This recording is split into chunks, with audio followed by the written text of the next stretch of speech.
Subscribe to Padma's Kitchen and press the bell icon for more videos.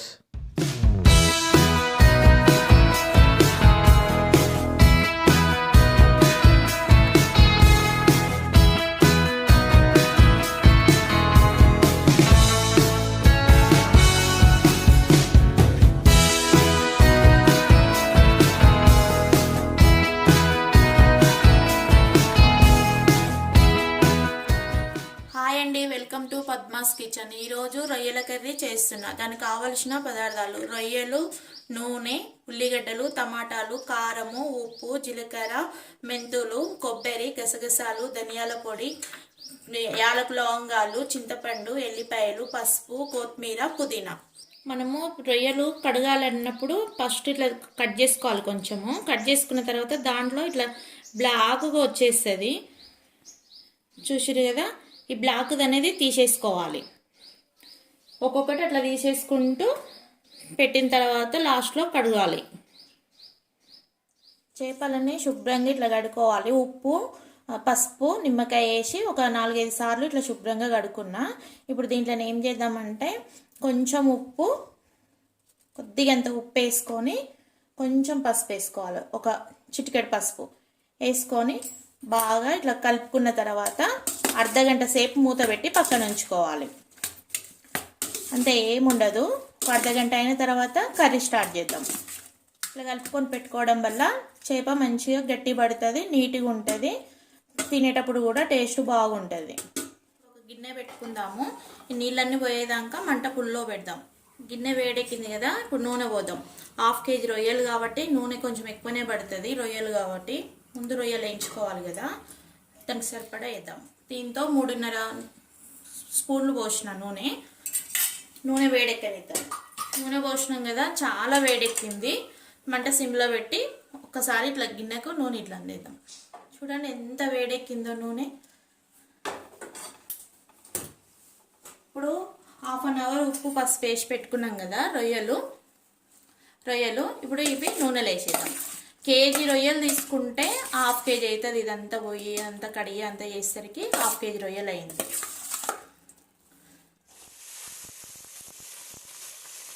మొత్తం రొయ్యలు ఇన్న నూనెలో వేసినాం కదా, ఒకసారి ఇట్లా కలుపుకోవాలి. చాలా అంటే చాలా బాగుంటుంది కర్రీ. ఇట్లా కలుపుకున్నాం కదా, ఇట్లా కలిపినాం కదా, మంట కొంచెం పుల్ పెట్టుకోవాలి. కొద్దిగా నూనెలు ఉడికేదాకా మంట పుల్ పెట్టి ఇట్లా కలుపుకుంటున్నాం కదా, మధ్యలో మధ్యలో కలుపుకోవాలి. ఇప్పుడు తీద్దాం. చూడండి ఇట్లా వచ్చేసినాక మళ్ళీ తీసి గిన్నెలకు వేసేసుకోవాలి. మంట సిమ్లో పెట్టేసుకున్న తర్వాత అవి తీసినాం కదా, మంట సిమ్లో పెట్టినాం కదా, మనకు నూనె మాత్రం ఇప్పుడు ఏం పట్టదు, సరిపోతుంది అదే నూనె. ఇదే నూనెలో ఇప్పుడు మంట సిమ్లో పెట్టినాం కాబట్టి నూనె మంచి చల్లగా అయిపోయింది. అట్లా అయినప్పుడు ఉల్లిగడ్డ పేస్ట్ వేయాలి. 5 ఉల్లిగడ్డలు తీసుకుంటే ఈ కప్ అయింది. మిక్సీ పడితే మంచిగా మెత్తగా మిక్సీ పట్టుకొని వేసుకోవాలి. ఇప్పుడు మంట ఫుల్ పెడదాం. నూనెలో వేసినాం కదా ఉల్లిగడ్డ పేస్ట్ని, ఇంతవరకు వచ్చేసింది. ఇప్పుడు దీంట్లో అల్లం వెల్లిగడ్డ పేస్ట్ వేద్దాం. అల్లం వెల్లిగడ్డ పేస్టు ఇంతసేపు అప్పుడు చెప్పడం మర్చిపోయినా, 1 స్పూన్ పడుతుంది, వేసుకుందాం. ఇది కూడా ఒకసారి కలుపుదాం. నూనె ఇట్లా వస్తుంది కదా, అల్లం వెల్లిగడ్డ ఉల్లిగడ్డ పేస్ట్ నూనెలో వేసినాక నూనె మొత్తం ఇట్లా టప్ టప్ టప్ టప్ అంటుంది. మళ్ళీ ఒకసారి ఇట్లా కలుపుదాం. ఉల్లిగడ్డ పేస్ట్ అల్లం వెల్లిగడ్డ పేస్ట్ వేసినాం కదా, ఇప్పుడు 1 కప్పు టమాటాలు వేద్దాం. చాలా అంటే చాలా బాగుంటుంది, చేసుకోండి. కొంచెం పుల్లో పెట్టేసి ఒకసారి ఇట్లా మొత్తం కలుపుకొని మూత పెడదాం. మధ్యలో మధ్యలో కలుపుకుంటూ ఉండాలి, లేదంటే మాడిపోతుంది. రొయ్యలు కానీ చేపలు కానీ మటన్ కానీ ఏ కూర వండినా మధ్యలో కలపాలి. పదే చెప్పడం వీడియో పొడుగు అయిపోతుందేమో అన్నట్టు చెప్పలేకపోతున్నా. మీరు మాత్రం కంపల్సరీ మధ్యలో మధ్యలో కలుపుతుండాలి. ఇప్పుడు మూత పెట్టేద్దాం, మంట ఫుల్లో పెడదాం. చూద్దాము.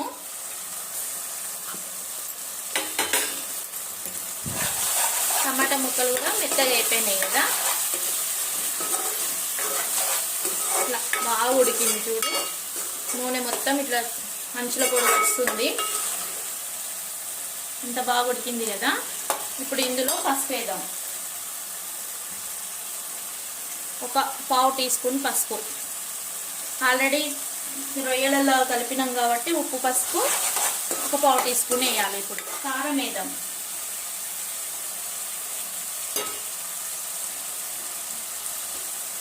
ఇది ఉప్పు లేని కారము,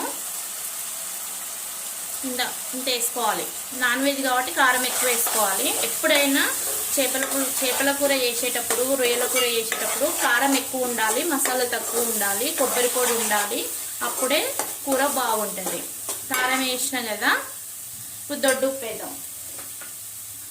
ఉప్పు లేని కారం, అస్సలు ఉప్పు లేదు అందులో. దొడ్డు ఉప్పు వేద్దాం.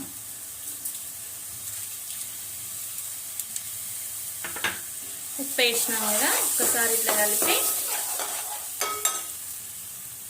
1.5 ఉప్పు వేసినాం కదా. దీంతో మంట సిమ్లో పెడదాం, మాడిపోతుంది. ఇప్పుడు చింతపండు నానబెట్టుకొని ఇట్లా గుజ్జు తీసుకోవాలి. చింతపండు అసలు పిసుకోకూడదు, డైరెక్ట్ మిక్సీకి వేసి ఇట్లా తీసుకున్నా. ఒక అరకప్పు తీసుకున్నా. ఇది వేసేస్తున్నాయి. ఇప్పుడు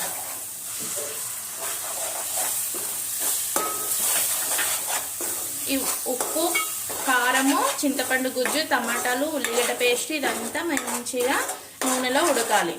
కొద్దిసేపు అయినాక ఉడికిన తర్వాత ఒక 2 నిమిషాల తర్వాత వాటర్ వేద్దాము. అలా అయిన తర్వాత మూత తీసి ఇట్లా కలుపుకోవాలి.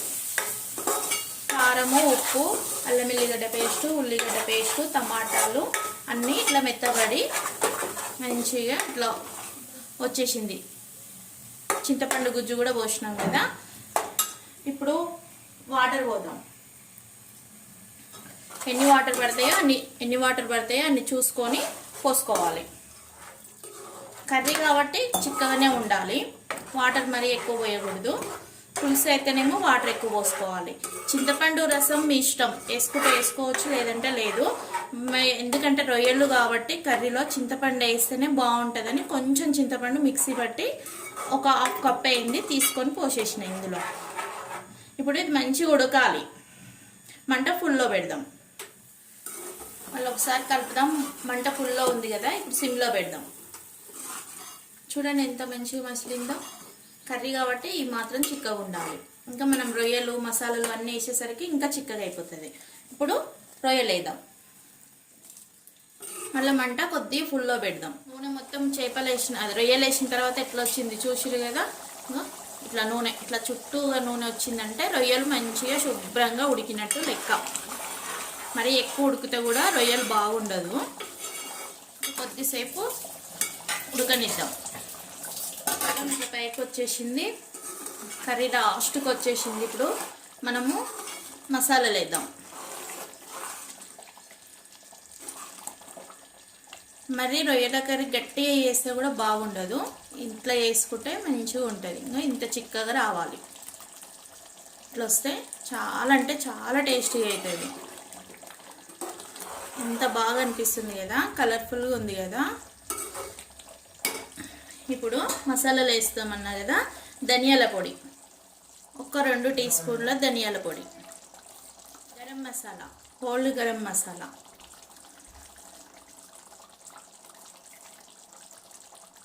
జీలకర్ర మెంతులు, ఎల్లిపాయలు అన్నీ ఒక దగ్గర వేసి దంచుకున్నా, వేయించుకొని పొడి చేసుకున్నా. ఇది కూడా వేసుకోవాలి.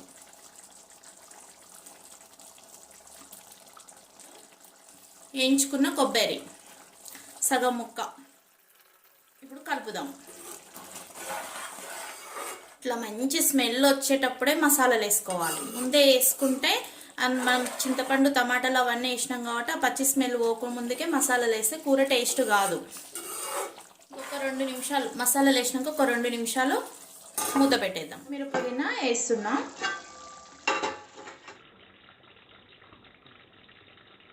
రొయ్యల కూర రెడీ. స్టవ్ కట్ చేద్దాం.